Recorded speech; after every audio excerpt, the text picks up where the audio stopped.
Alright, we're going to go ahead and start her up here. Now I keep this thing sitting, with the headlights in the on position, but master switch off. And of course, to start it, simple enough.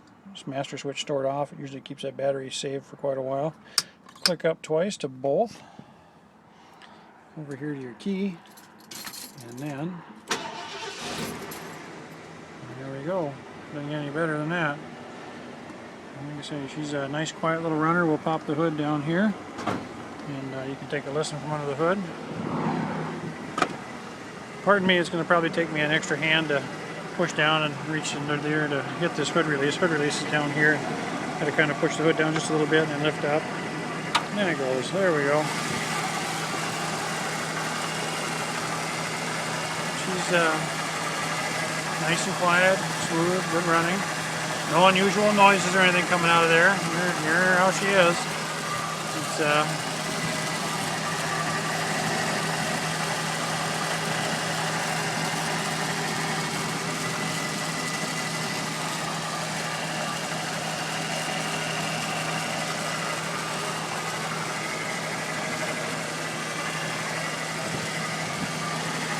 put a new coil on it.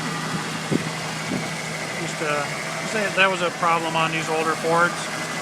So was the thin film ignition there on the side of the distributor. I put a new one of those little modules on there. It's got fresh cap rotor plugs and wires. It's got a fresh coolant flush. And it's cold. I'll get that open for you there. Fresh and green there.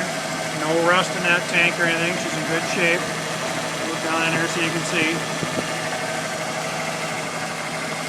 It's got brand new batteries, like I was saying earlier. It's got fresh oil, filters, air filter, fuel filter, fresh lube. So she's set and ready to go. Everything's nice and clean. Automatic transmission fluids in good shape.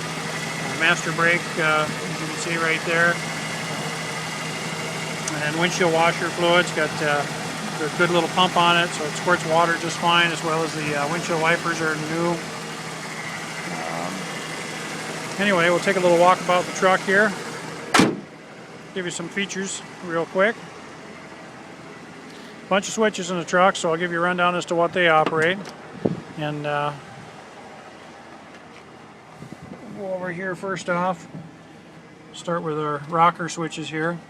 Compartment lights. So when that one's in the on position, every compartment in the truck is a working inside light. So when you kick those on, it lights up all those compartments so you can see what you're looking at in the dark. It's pretty self-explanatory. Alright. Kick that one off and go to rear work. Rear work lights up all the white lights on the back of the light bar. You see up across the back there's a pair of halogens and a pair of incandescents. The incandescents are on the hose reel and the halogens shine out around the hose reel to give you top deck lighting out here. And then on the very back also you'll see that the spotlight comes on back here. So it gives you all your work lighting. So it's on in that position, so that way you make sure you turn it off when you're done working. So you're not blinding all the traffic going on the highway as you're on your way back to the station. Kill that one off. Takedown lights. In front of the light bar has got a pair of takedowns up there, and those are good for white light to the front if you need some additional overhead lighting.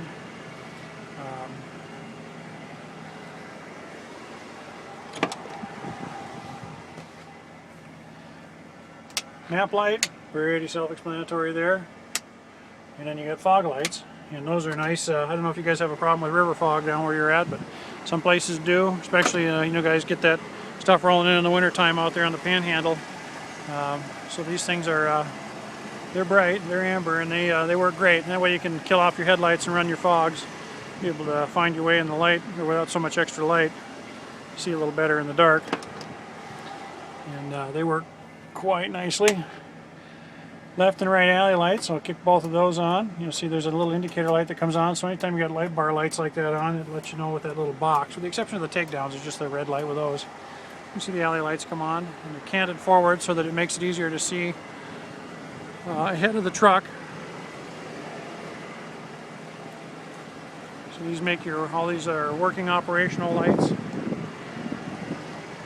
And And so you got 360 degrees of lighting when you're out there on this truck. You can light everything up around the truck. So we'll kill those back off. Spotlight, Unity spotlight. Whoops, there we go.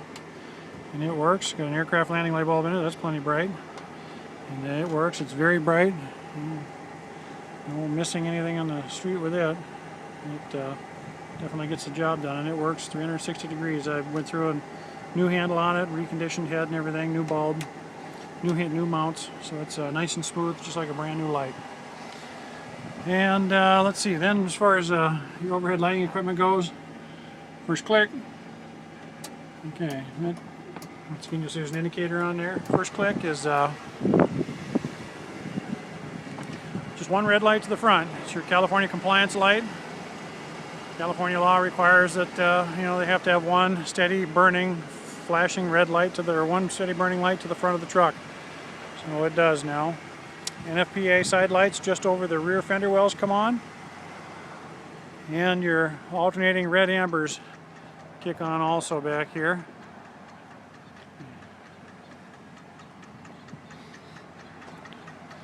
Again, you can see the NFPA lighting to the side. And those are plenty bright, and those are just for, when you're sitting across the highway, it's something, you block the road with your truck, you've got 360 degrees of lighting, and attention grabbing.